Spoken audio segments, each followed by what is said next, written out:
Good morning, everyone. We're continuing here in the PELE YOETZ in Ahavas Bonim, the love that one has for their children. And we mentioned yesterday the idea of a person trying their best to impart the beautiful wisdom of the Torah to their children, so that they should at least not become amei aratzim, they should not become ignorant in the ways of Torah, in the Torah outlook, in the halachas, in the laws, in the mitzvahs, and in that way they'll remain on a derech hayasha, on a straight path. We do our best, as we pointed out. The ultimate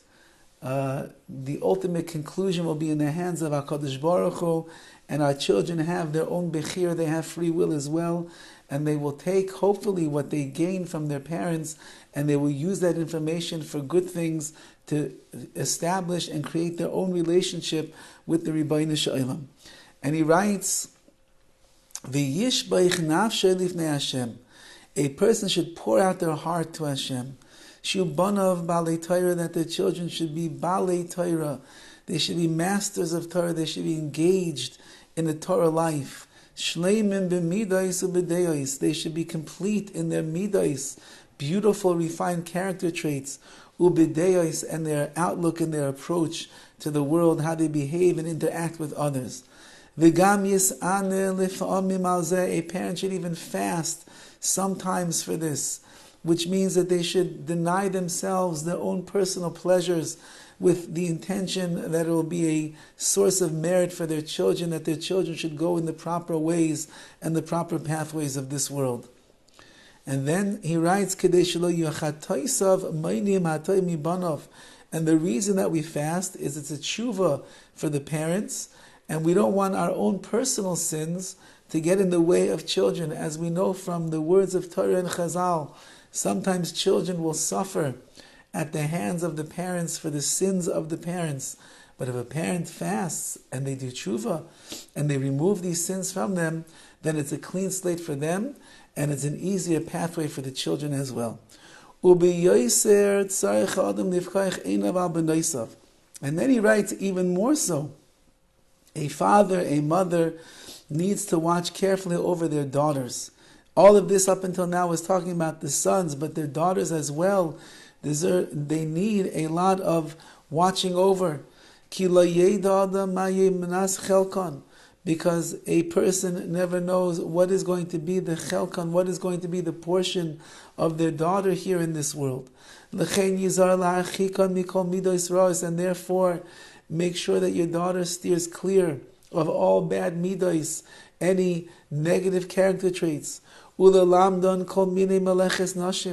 Teach them all of the malacha, all the work, all the information that women need to know. You can even train them not to sleep so much. And all good midos, meaning a woman whose primary job, be'ezus Hashem, is going to be the mother of the children of this young man, and she's going to raise the beautiful brood of children that HaKadosh Baruch Hu gives her, and she's going to run the house. She's going to create an atmosphere of kedusha, an atmosphere of holiness and sanctity, an atmosphere of peace and tranquility in the house, an atmosphere that has protection from the outside world and influences, so that in her home, when her husband and her children walk in, they feel like they walked into a Beis HaMikdash, into the great temple itself that once stood in Yerushalayim. So how can she accomplish that if she's in bed till 11 o'clock in the morning? How can she accomplish it if she doesn't have good midas? How is she going to succeed if she's lazy, or she doesn't recognize the beauty and the grandeur and the sanctity of Torah?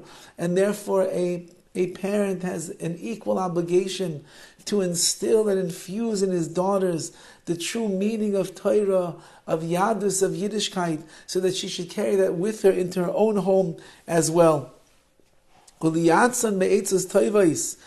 you should give her good advice, how to be a good wife to her husband and treat him in the proper way, and how to run the house so beautifully, and in a nice way, so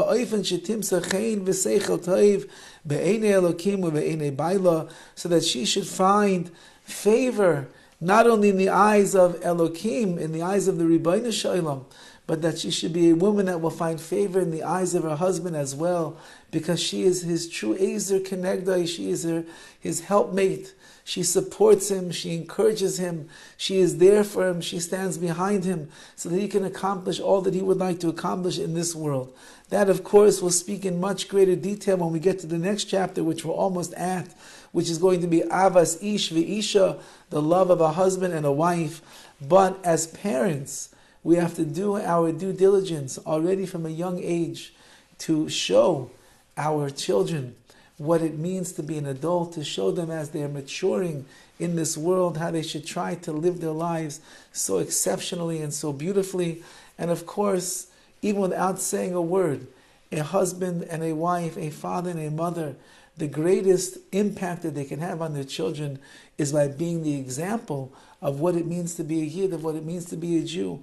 How we treat each other, how we talk to each other, husbands and wives, how we live our lives with Ruchnius and Kedusha and Torah, that itself sets the example that our children, Be'ez Hashem, they will see, and they will pick up by osmosis the glory of the Jewish people.